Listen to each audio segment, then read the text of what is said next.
On 7 minutes past 8 a.m. this morning, and we are going across now to be joined by Professor Shahida Wizarat, taking a look at the acceleration of the pace of economic ties between Pakistan and Russia. Dr. Shahida, Assalamu alaikum wa rahmatullahi wa barakatuh.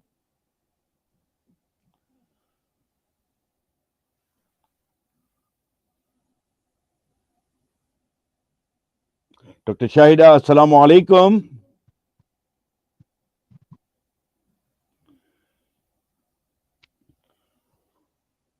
Well, I think we are having a slight problem. We're going to give her a call again, but she's written this article, and she is the dean and also the president of the Independent Economists and Policy Practitioners in Pakistan. And she's written this piece about the acceleration of economic ties between Pakistan and Russia, and considering where Russia is at this point in time, looking at a number of issues with regard to sanctions on the Russian Federation, but also looking at areas of mutual cooperation between Pakistan and Russia, and also some of the challenges with regard to expanding these economic ties. So she's written this piece. It is quite a detailed piece, and we will try and get in touch with her because she speaks about the Russian Federation as the world's biggest gas exporter, the second biggest oil exporter after Saudi Arabia, and looking at Russia, and we know discounted gas and oil that certain countries have taken advantage of at one point in time. Pakistan, as well, under the Imran Khan government, had also taken advantage of the discounted oil that they were getting out of Russia. But looking at the sanctions that the US has obviously imposed on Russia in some of the other areas. I see Dr. Shahida Wizarat is back with us. Dr. Shahida, Assalamu alaikum wa rahmatullahi wa barakatuh, and welcome. Walaikum assalam, and thank you very much for having me. Yes, now you've written this piece talking about accelerating the pace of economic ties between Pakistan and Russia, and where we are at this point in time. We know that Russia is still a major player when we're talking about gas, when we're talking about oil exports. And at one point in time, under the Imran Khan government as well, we've seen this relationship, this close relationship between the two countries, and just looking at where we are, particularly in the light of what has happened with Russia and Ukraine, and also the US sanctions that have hit Russia. How would you describe this relationship between Pakistan and Russia as it stands now under the Shabaz Sharif government? Actually, the relationship has been, we've been warming up to each other for the last many years, but unfortunately, the relationship is progressing at a very slow pace. For example, since 1991, when the Russian Federation came into existence, ever since Pakistan and Russia started, developing, warming up to each other, but nothing concrete is happening. What I mean to say, uh, we are exchanging academics, and there has been some exchange of, government officials, and there are positive things coming from both the countries. But the situation is that the relationship is not sort of blossoming as much as it should be. Yes. Now, just looking at a mutual benefit between the two countries, because we know about the commodity sector, and when we look at Russia, we're looking at crude oil, we're looking at gas, we're looking at also agricultural exports. That obviously Pakistan looking at cotton products, fruits, vegetables, many other products that Pakistan can be of benefit to Russia, and just looking at this areas of mutual cooperation between the two countries, Dr. Shaida. Yeah, actually there are lots of areas where both the countries can uh, collaborate with each other economically. For example, the Russian Federation. is, they are very much into, I mean, they are exporting gas and petrol, and they're the largest exporter in terms of one of them. And and also they are exporters of wheat and machinery. And Russia is a very scientifically and technologically advanced country. And Pakistan exports mainly, goods which are things like textiles and food products and fruits and vegetables and surgical instruments and sports goods. So some of these can be exported to the Russian Federation, particularly textiles. And we can import gas and petrol from the Russian Federation, although Pakistan is an agricultural country and we should not have to import wheat, but because of the mismanagement of different governments, sometimes from time to time we have to import wheat also. So we can do that from the Russian Federation. So, the basis for trade exists in a very big way between the two countries. And the present situation in Pakistan is that,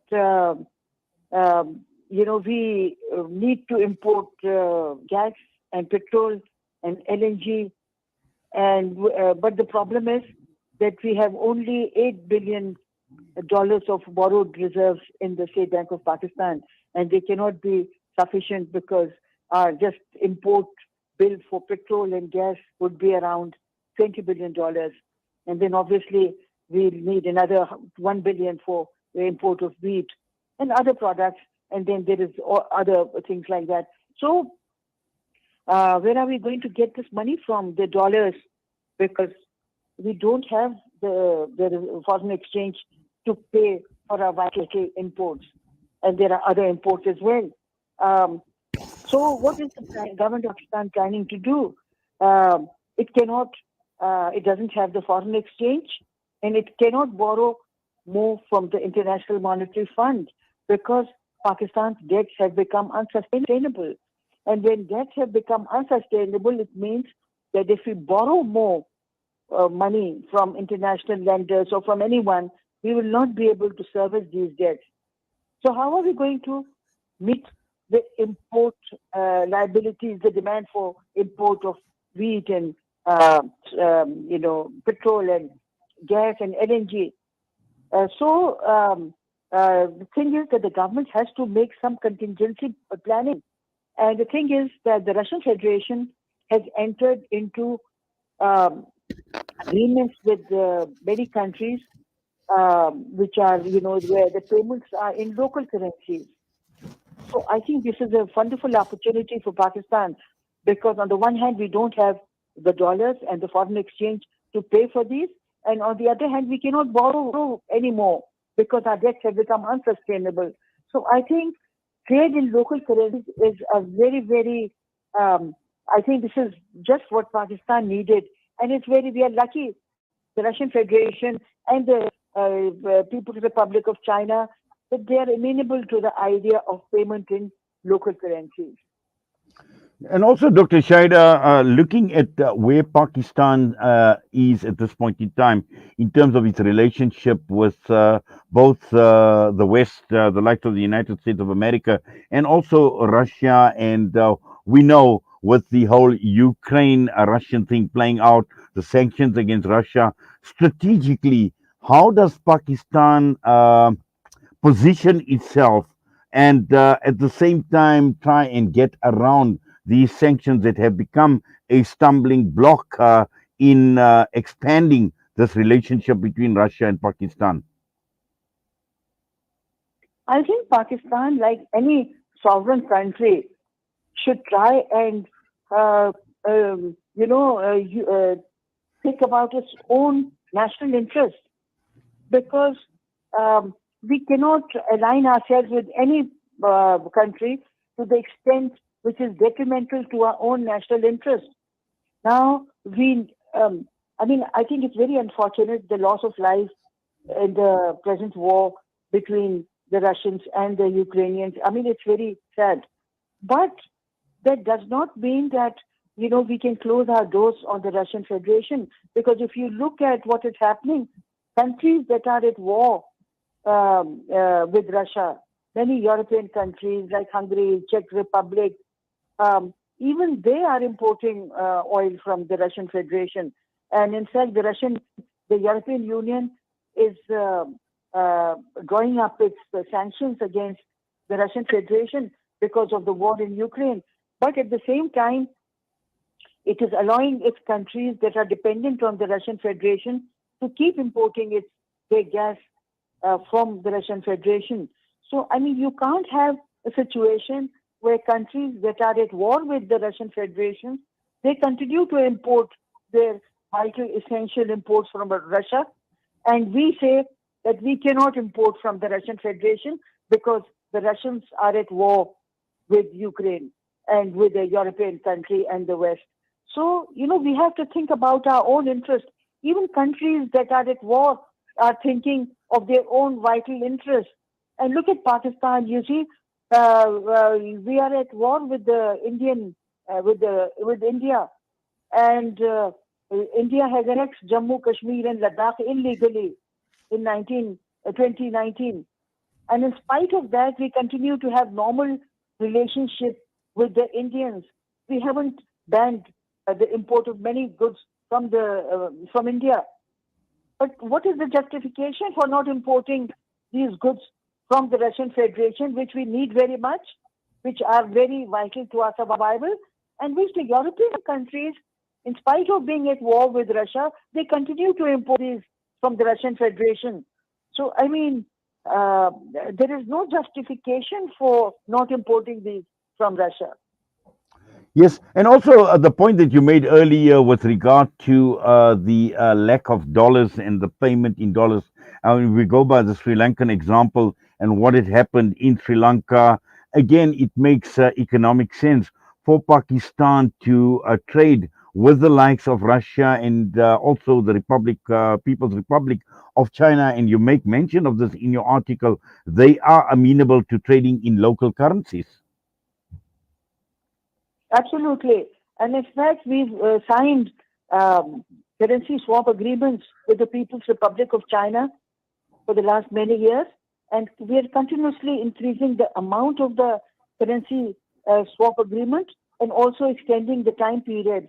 So time has now come when Pakistan needs to increase the amount of the currency swap agreement uh, with the People's Republic of China to 100 billion yen, and also extend the period to 5 years, and sign similarly, similar agreements with the Russian Federation, with the Islamic Republic of Iran, so that we are able to get our oil and gas and other goods of strategic importance without having to pay in hard currencies.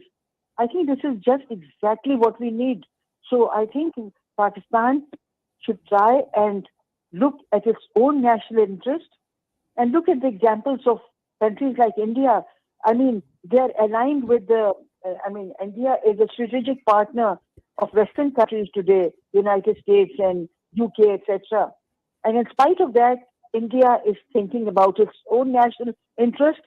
It is importing oil from the Russian Federation at a very cheap price, and it is passing on the benefits to the Indian people. And here we have in a situation where we don't have the foreign currency to pay for our vital imports like gas and oil, and we can't borrow because our debts have become unsustainable. But we are sitting on the fence thinking what to do. I mean, we should take advantage of this opportunity immediately and sign currency swap agreements with the Russian Federation and enhance the amount of the currency swap agreement with the People's Republic of China, and sign similar agreements with the Islamic Republic of Iran and other countries which are going to be able to meet our import requirements. Well, Professor Shahida, Jazakallah for that and for that update. I know there is so much more we can unpack, but for now, we thank you as always for your time. with us here on Salam Media this morning. Jazakallah. Assalamu alaikum wa rahmatullahi wa barakatuh. Jazakallah, and thank you very much for having me. And walaikum assalam. Bye bye. Professor Shahida, Wizarat with us this morning. We're going to go for a break. We come back. We will be taking a look at the dire water outages in Johannesburg. Rejuvenating me.